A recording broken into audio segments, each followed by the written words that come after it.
Doctor Yunus তিনি জাতিসংঘে গিয়ে যে ভাষণ দিয়েছেন সেই ভাষণের পর কিন্তু গাছে আর মাছে ভেজাল লেগে গেছে।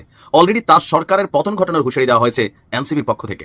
আর ইতিমধ্যে সোশ্যাল মিডিয়া কিং সাংবাদিক ইলিয়াস তিনি সরাসরি ডক্টর ইউনুসকে হটানোর জন্য মানে সরকারের পতন করার জন্য জাতিকে আহ্বান জানিয়ে বসেছেন। টোকাই সমন্বয়ক এনসিপির নেতারা 5 আগস্টের পরবর্তী সময় থেকেই বলে আসছিল মুজিববাদ মুর্দাবাদ, বাংলাদেশের মধ্যে মুজিববাদের কবর রচনা করবে।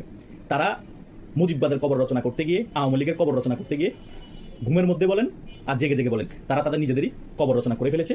তুই ব্যান্ড করার আমাদের কে তোরে কি আমরা ইউনুসটাকেও ওই যে পোলাই পোলাই করে যে ইউনুসটাকে করে আমরা কি করে ইউনুসটারে যে ইউনুসটা ব্যান্ড করলেই কি আর না করলে কি হে খোলার আমাদের কে? আমরা তো অলওয়েজ খোলা, আমরা তো 24/7ই ওপেন।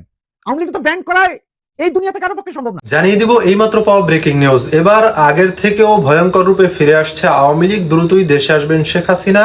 এদিকে ডক্টর ইউনুস যে ঘোষণা দিয়েছেন তাতে করে সমন্বয়করাই এবার পদত্যাগ চাচ্ছে ডক্টর ইউনুসের। কঠিন বিপদে পড়তে যাচ্ছে ডক্টর ইউনুস। বাংলাদেশের রাজনৈতিক সমীকরণ সম্পূর্ণটাই পাল্টে যাচ্ছে। আজকের ভিডিওতে খুবই গুরুত্বপূর্ণ কিছু তথ্য থাকছে, তাই আজকের ভিডিওটি দেখলে বাংলাদেশের রাজনৈতিক সর্বশেষ পরিস্থিতি সম্পর্কে খুবই গুরুত্বপূর্ণ কিছু তথ্য পেয়ে যাবেন। তাই ধৈর্য ধরে সম্পূর্ণ ভিডিওটি দেখার অনুরোধ রইল। তার আগে ছোট করে একটি অনুরোধ, আপনারা যদি এ ধরনের আপডেট নিউজগুলো সবার আগে পেতে চান অবশ্যই চ্যানেলটি সাবস্ক্রাইব করে বেল আইকনটি অল করে দিবেন। ব্রেকিং।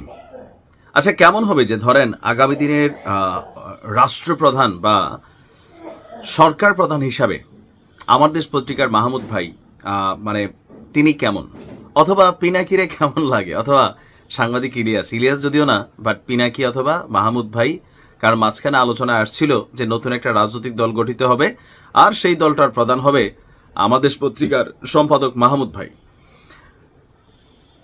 ডক্টর ইউনুস তিনি জাতিসংঘে গিয়ে যে ভাষণ দিয়েছেন সেই ভাষণের পর কিন্তু গাছে আর মাছে ভেজাল লেগে গেছে।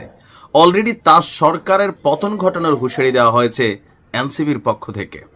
আর ইতিমধ্যে সোশ্যাল মিডিয়া কিং সাংবাদিক ইলিয়াস তিনি সরাসরি ডক্টর ইউনুসকে হটানোর জন্য মানে সরকারের পতন করার জন্য জাতিকে আহ্বান জানিয়ে বসেছেন।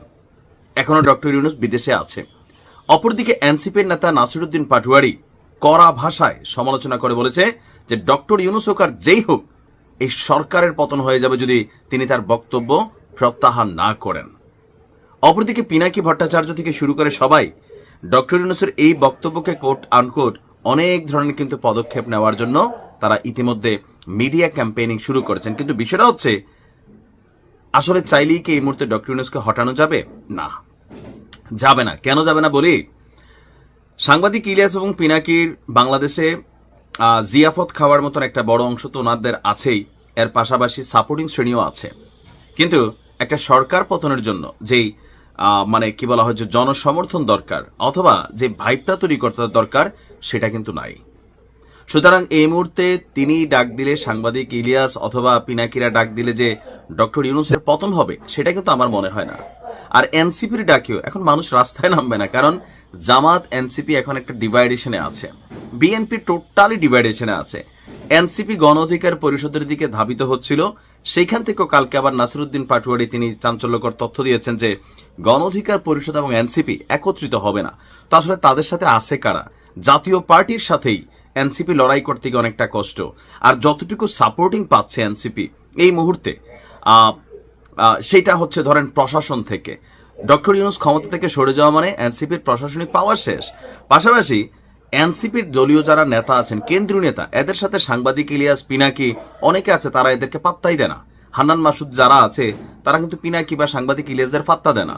তো এই যে পাত্তা দিচ্ছে না বা তারা যেটা চাচ্ছে সেটা হচ্ছে না, তো সবকিছু মিলিয়ে একটা সরকার পতন ভাই, এটা একটা বিশাল বিষয়।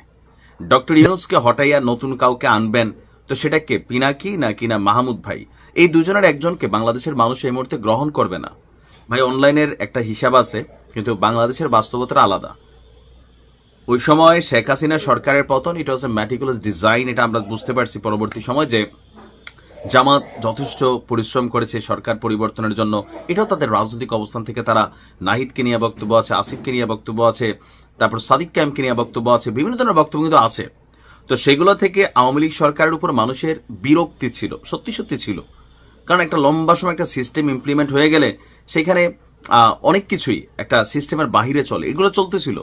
তো সব কিছু মিলিয়ে আওয়ামী লীগ সরকারের পতন হয়েছিল। কিন্তু ডক্টর ইউনূসের আওয়ামী লীগকে পুনর্বাসন ইস্যুতে তিনি যে বক্তব্য দিয়েছেন যে কোনো সময় নিষেধাজ্ঞা সরিয়ে নেওয়া হতে পারে, সো সরাই নিলেই আপনি দেখবেন যে একটা বড় অংশ ডক্টর ইউনূসকে সাপোর্ট করা বসছে টেকনিক্যালি। সো ডক্টর ইউনূসকে ওই সাংবাদিক ইলিয়াসের কথায় অথবা আমার মনে হয় না যে পিনাকিদার কথায় এই মুহূর্তে ওনার চেয়ারটা সরে যাবে। আর রাষ্ট্রের যতটা প্রোটোকল বাহিনী আছে সবাই কিন্তু ইউনূসকে কম বেশি সাপোর্ট দেওয়া নির্বাচন পর্যন্ত এখানে কোনো রকম অস্থিতিশীল পরিবেশ তৈরি করতে দিবে না। আর যারা এগুলো করতে চাবে তাদের বিরুদ্ধে আইনগত ব্যবস্থাই নিবে।